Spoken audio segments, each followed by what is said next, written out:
So with all that said, I'm going to go ahead and get started and hand the baton over to our presenter today.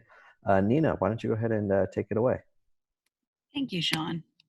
So, hi everyone, this is me. My name is Nina Brenneman. I'm a solutions consultant here at Topia, and I am here today to talk to you about integrations. In terms of integrations, the premise is really that anyone can build an integration. But what we want to talk a little bit about today is that integrations are not all the same. There are a lot of different things that people call integrations, and we're going to explore what the advantages are of certain types of integrations and also the sort of the further value that that can bring to you. So when someone talks about integrations in our industry, they could be meaning one of three things. And it's really important to understand what they mean when they're talking about integrations. Now, the first, best, and essentially what I would call a true integration is for APIs. Now, API stands for Application Programming Interface. And an API allows two different applications to talk to each other via an agreed set of rules. So the new standard format for APIs is what's referred to as JSON via RESTful APIs, but you can also integrate using XML via SOAP, which is slightly more outdated. Now, another way applications can connect with each other is via flat file. So that's the middle item here. And flat file is essentially an export-import method of sharing data between two systems. So one of the systems will export some data in a pre-agreed format and fields, and that file can then be imported into another system and vice versa on a regular agreed basis. And for this, you might use things like CSV, XLS, XML via SFTP or HTTPS. Now, the last way for technology and other key players, like, for example, vendors, to share data isn't really an integration at all, but it's the way some people will still call it an integration. That's giving a vendor access to a system to manually input and then pull data from the system as and when needed. Now, as you can imagine, there are a lot of potential downsides to this method. If you're having people manually key data and manually copy data, it creates data error risks. And in some cases, it can also work to enable two parties, to essentially work off two separate sets of data if you accidentally copy something wrong. But it is one way to allow two different teams to communicate. So talking a little bit about the most common types of interface that we see within talent mobility. So these are sort of the broad buckets. So there are the HR information system interfaces, interfaces with relocation providers, RMCs, tax and immigration providers, and of course with payroll, which is a big piece of it. So thinking first of all about the HRIS integration, you might typically have what we call an inbound feed of employee data at initiation. So what that means is when you're completing an online initiation form, you enter an employee ID, and based on that employee ID, the platform pulls in information from your HRIS system to pre-populate that form. So it might be, things like the employee's current home country, current job title, current salary, and so on. And those kind of integrations are really handy because they can save you a lot of time when completing initiations and obviously reduces the data error risk as well. Then you might have nightly updates of employee details from the HRIS system. So the HRIS system will be your key system of record for your employee data, but you of course want it to be consistent across the platforms that you work with for talent mobility. So having a regular update feed between the two ensures that the data is always consistent. Similarly, from an org structure perspective, so it varies a bit by company how often an org structure changes, but sort of from a best practice perspective, we typically see a nightly feed, again, from the HRIS system to the talent mobility platform to make sure that that is kept up to date as well. And then finally, feeding back into the HRIS system to create that assignment or move record. So when you're initiating a move, once it's then confirmed, feeding it back into an HRIS system to essentially confirm that that employee, if it's a permanent transfer, is now an employee of the host location and so on. From the relocation tax and immigration vendor perspective, so the first point of use is at initiation. So essentially, integrating with the provider's platform to initiate services. So automatically triggering notifications to provider into their system to say, we've now authorized you to provide this level of relocation support, tax support, and immigration support for this employee. And similarly, as those services are then delivered, feeding that data back into your talent mobility platform from your vendors. So making sure that you've got up-to-date information on, has a shipping survey been scheduled? Has a home tax meeting been scheduled? And being able to track that as it's provided by the vendor. And of course, capturing spend and invoicing data from your vendors as well. So something that a lot of mobility programs struggle with is centralizing spend. So being able to have integrations around that and feeding that data automatically back into one single talent mobility platform is a real advantage as well there. Of course, from a payroll perspective, feeding payroll instructions from your talent mobility platform to your payroll teams, making sure that all the niche elements that you have around a global mobile population are captured, and then feeding those results back into your talent mobility platform. So making sure that you do that closing of the loop and do your comp collection from a best practice perspective. And some of the benefits of API integrations over the other couple of types that I mentioned at the start are, as you see here, so efficiency, integrity, connecting with that wider HR data, and of course, giving you better insights through reporting and analytic. So thinking about the efficiency, so first of all, you're not having to manually type data in, you're avoiding that double touching of processes that typically occurs when you don't have direct integrations. From an integrity perspective, making sure, like I said, that you're working off one single set of data across all your systems and vendors. So you're not having one start date in your HRIS system, a separate start date in your talent mobility platform, but everyone knows exactly what the right information is because it's consistent across all vendors and systems. Tying in with your wider HR data, so thinking about perspectives like talent, performance, and diversity, so being able to integrate your mobility data back into your HR data warehouse as well, and starting to look at some patterns and trends that you get across those tangents.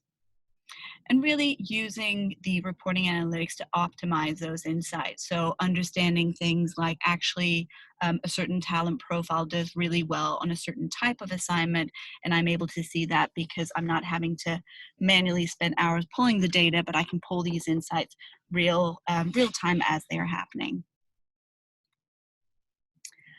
So what do typical API integrations look like?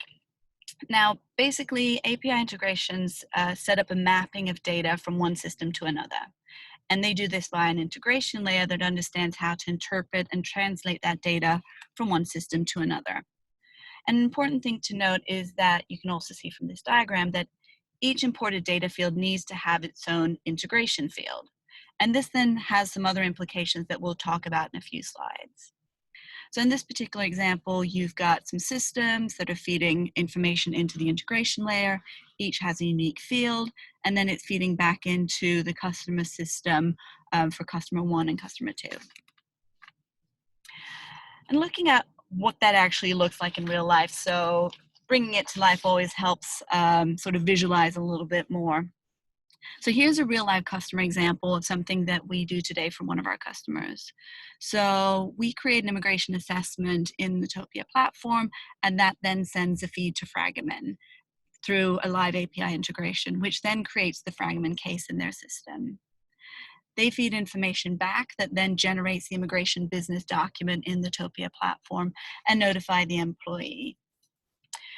So we then, at the end of the immigration process, also automate the entire permit expiration process. So tracking expiry dates, making sure that Fragamen are notified as those expiration dates are coming.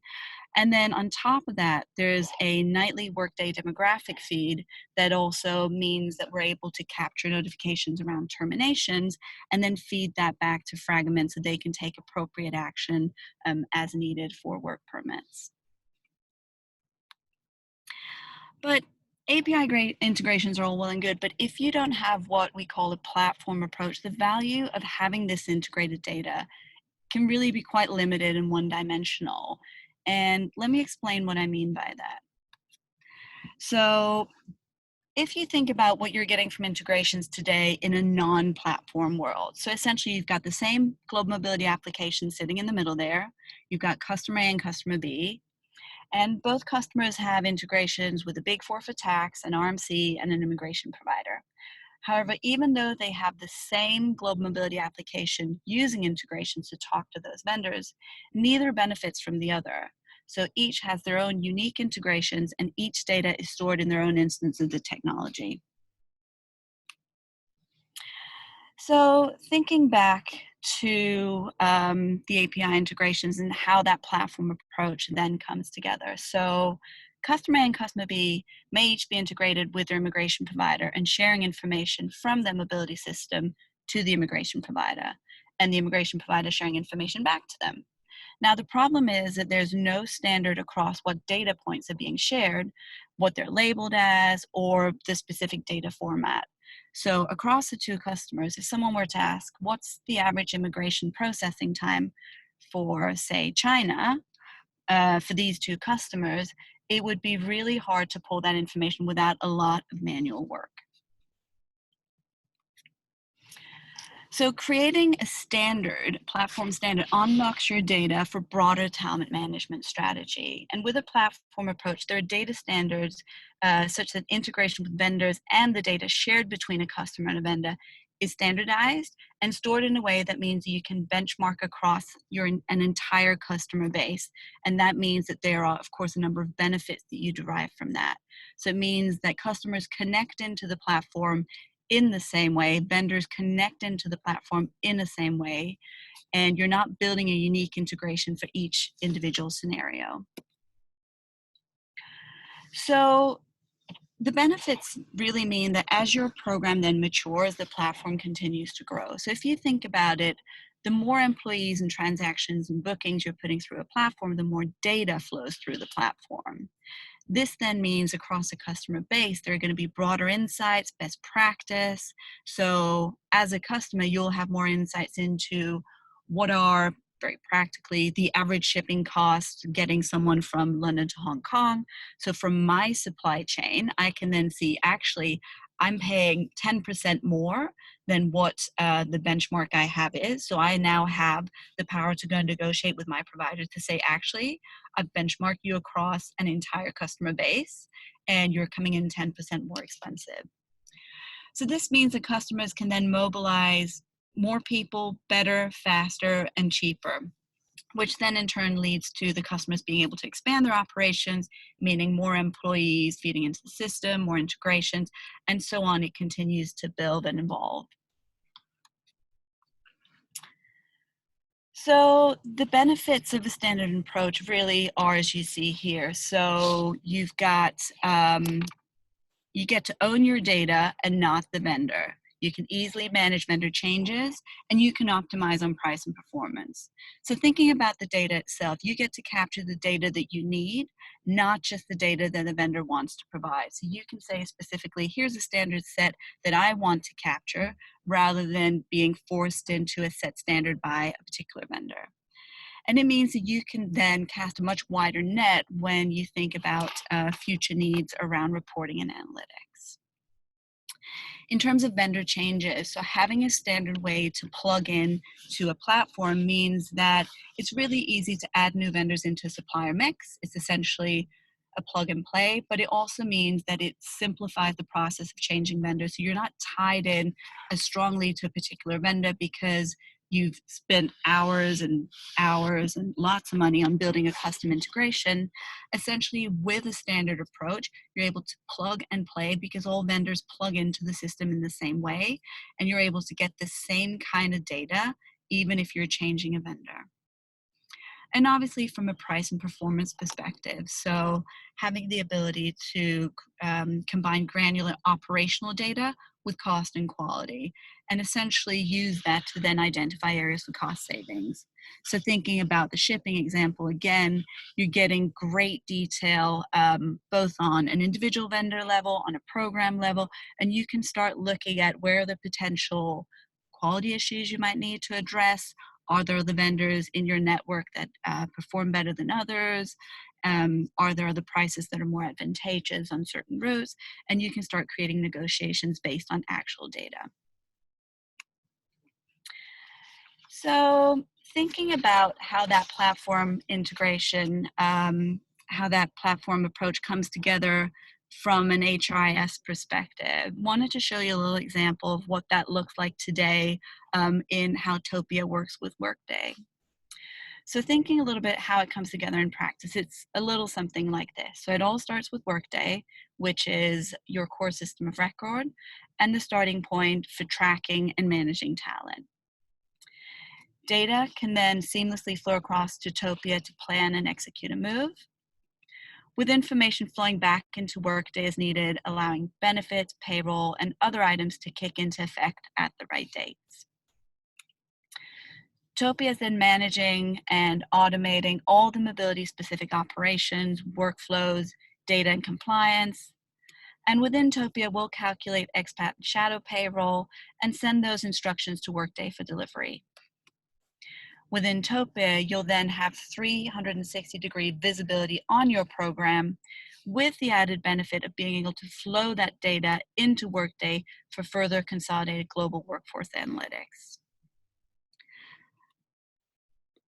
So what value does that actually bring? So specifically around that platform approach and the standard integration when thinking about plugging into your HRIS system. So again, you have that efficiency. You're minimizing the duplication of data input. You're not having to have two screens open as you're creating initiation, copying data from your HRIS system, putting it into a talent mobility platform.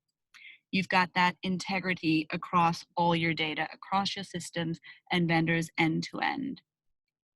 And really tying in with that wider HR data. So giving you the power to show insights and trends across how mobility affects talent development, performance, diversity objectives across your company objectives.